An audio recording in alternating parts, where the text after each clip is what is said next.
you heard about ABLE accounts? Have you heard who might use them and when? Well, here to talk with me about that is Harry Margolis. He's the author of Get Your Ducks in a Row. Harry, welcome. Good to see you again, Bob. Likewise. So I think maybe some people are familiar with the term ABLE accounts, but maybe not certainly familiar about who uses them and who can use them and when to use them.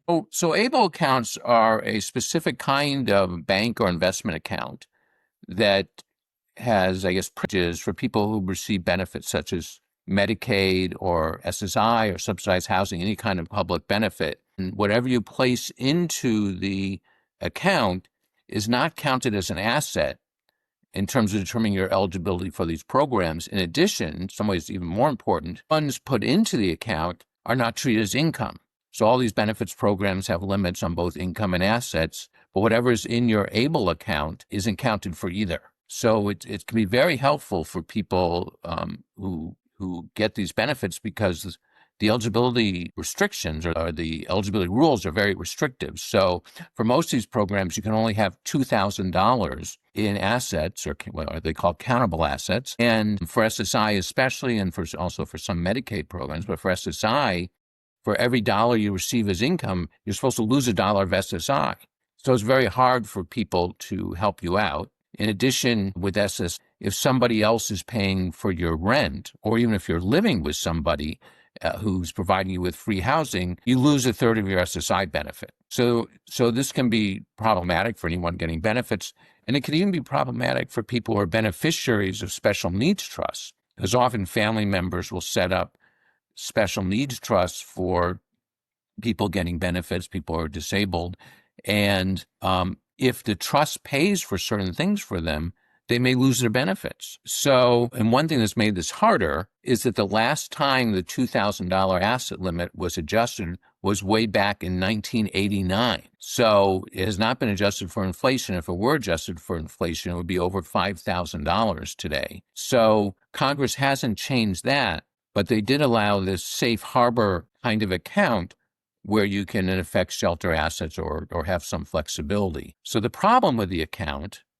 is, as of right now, 2025, when you and I are speaking, in order to qualify to be able to use an ABLE account, you have to have been disabled, be able to show that you were disabled before the age of 26. So that can be difficult. I mean, some people get disabled later, or they maybe wanted to set up an account at a later age, and it's hard to get the records to show that they were disabled at a younger age. Fortunately, as of January 1st, 2026, the age limit is going to be raised to 46. So if you can show you were disabled before age 46 or by age 45, then you can take advantage of these accounts. You mentioned that with an ABLE account that there's a tie between collecting SSI or SSDI. It's not 100% the case that you have to be collecting SSI or SSDI to set up an ABLE account. You could be just a special needs child who's not receiving that income, and someone could still set up an ABLE account on your behalf? Yeah, you have to be able to show that you're disabled. It's kind of a prima facie case. If you're getting SSI or SSDI, you've already satisfied those requirements. If you're not getting any of those benefits, then to be honest, I'm not sure what steps you have to jump through to show that you're disabled. So another thing about the accounts is that each state has worked out an arrangement with a financial institution to really run the ABLE accounts in their state. So I practice in Massachusetts. I'm most familiar with how it works here. And Fidelity Investments is the investment company that has ABLE accounts in Massachusetts. And then in terms of what the funds can be used for inside these ABLE accounts, what are the uses there? So they're limited. It has to be used for the benefit of the beneficiary that's somehow related to their disability, but virtually everything is. I mean, so it can be for housing, healthcare, education, assistance. So even though there are some limits, they're not a huge problem. I should say a few things more about the accounts.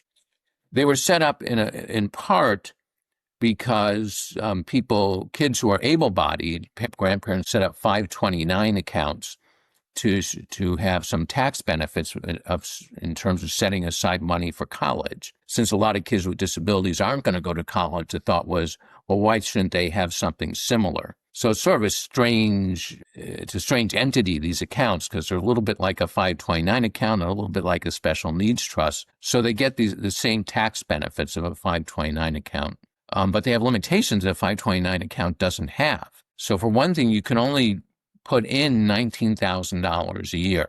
So that's from any source. And you can only have one of these accounts. So, that's kind of a big limit. The $19,000, which is the 2025 figure, is the gift tax exclusion for the year. So it's tied to the gift tax exclusion, which goes up every year. And you cannot have more than $100,000 in the account. So that's a limit. I don't think too many people are going to run into that limit, because if you can only put in $19,000 a year and you're presumably spending the money for your needs, it's probably not going to accumulate. Yeah. But that's a restriction. Yeah. Do you find that many people use an ABLE account in conjunction with a special needs trust? Yes, because often, as I said, sometimes the hands are tied a bit with a special needs trust because of the SSI rules, and this really takes off some of that pressure. For instance, say you wanted to pay rent from a special needs trust for somebody who's a beneficiary, and so somebody's getting SSI. So if the SSI payment may be $900 a month, but if you pay their rent, they're going to lose $300 of that. But if instead you put $1,500 a month into an ABLE account, and then they use that money to pay the rent, they don't lose that $300 a month. So that can take off a lot of the pressure. In addition, you might want to give them some spending money. Well, if you give them the cash to have some spending money, then they're going to lose the same amount of SSI. But if you put it into an ABLE account that they manage, then you don't have any problems with the SSI.